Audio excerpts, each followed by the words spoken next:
for coming. We're very grateful for tonight. We want to thank everyone very much for coming. We're deeply touched.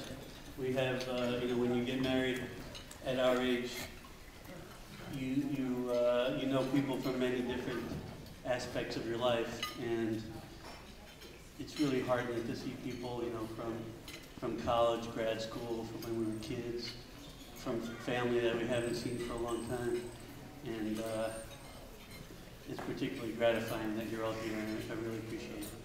So thank you very much. I want to thank Jan's family for helping us throw this party, and I want to thank Jan's family for creating that magical environment, whatever it was that created this girl.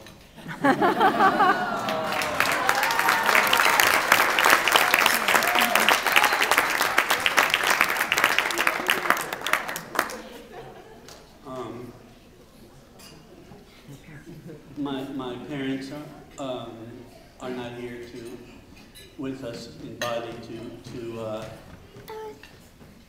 to participate, but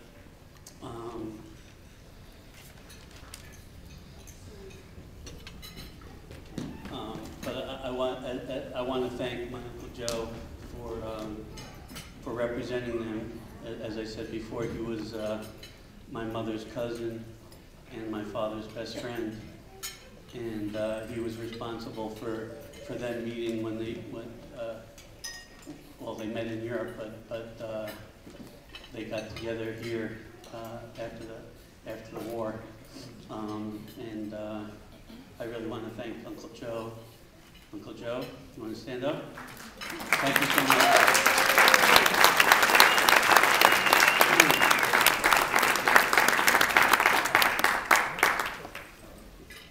No one would have loved to know Jan more than my dad.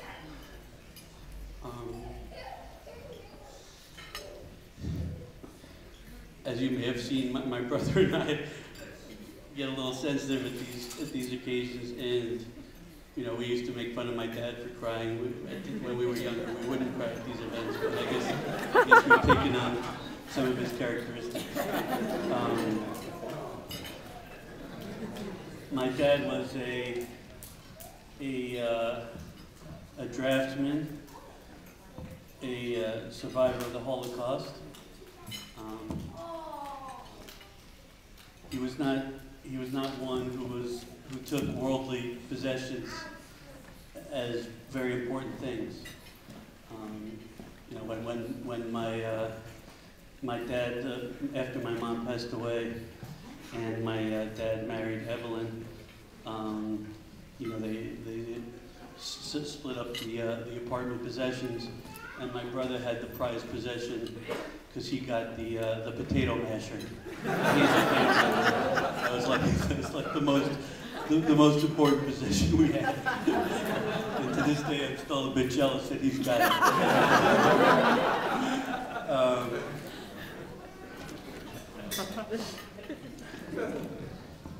When my dad came here from Europe after the war, the only job he was trained as an engineer, and since he didn't know the language too well, he came here, and the first job he got when he first landed, I think in Boston, and was taken in by a Jewish organization who set him up in Oshkosh, Wisconsin. And his first job in the States was as a tailor, because his father had owned a tailor shop in Poland. So that was, even though he was trained as an engineer and a draftsman, he as I said, given that he didn't know the language, he took a job as a draftsman. When he came east and married my mom insisted that even though, and my UFC economist friends will like this story because it talks a little bit of human capital theory, but my mom my mom insisted that my dad not work as a tailor, even though at the time he could get $70 a week wages as a tailor and only $50 a week as a draftsman, because she figured that he'd be building up his human capital, and ultimately in the long run, being a draftsman would be better off. So she insisted that he give up his job as a tailor and go work as a draftsman engineer.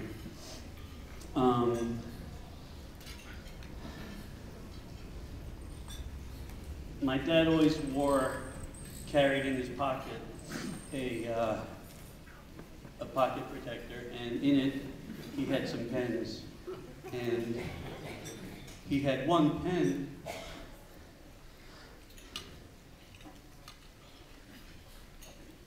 in his pocket protector when I was 5, and he had the same pen in his pocket protector when I went to college in Providence, and that was his Parker jogger pen. And the pen always symbolized to me everything about my father, because he was a very smart man, and the pen was I always associated the pen with education, and it was always something that no one could take away from him. You know, being a survivor of the Holocaust, you know, you could take away his freedom, you could take away his goods, but you could never take away his ideas and his pen. When he was working, he was in a work camp in Hertzburg, and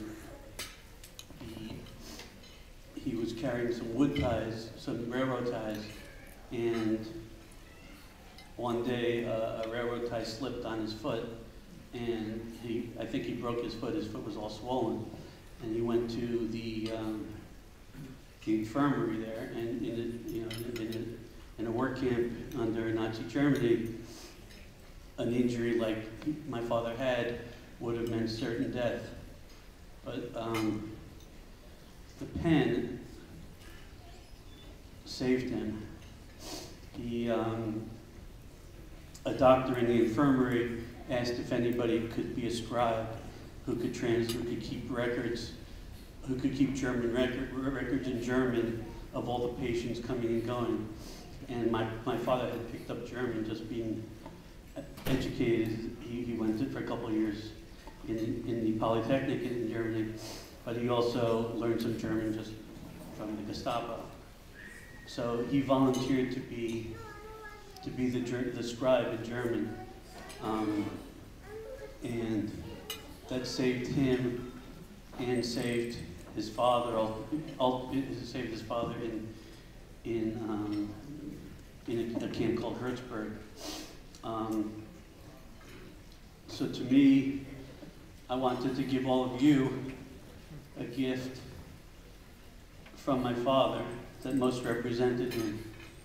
And so I'd like to give all of you a gift of my father's Parker jogger medium point pen, so that all of you can take a little piece of him home with you. And to my beautiful girl, Jan, I just want you to know that I have a little piece of my dad's brain. I definitely have his body.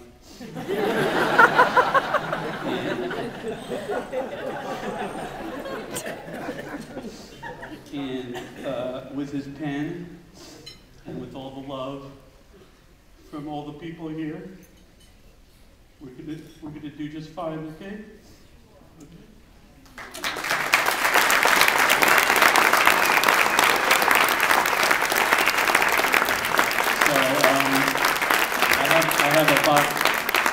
I have a box of these pens that I'd like to give all of you. So either come by on your way out or anytime you pass me, and I'll hand them to you. Thank you very much.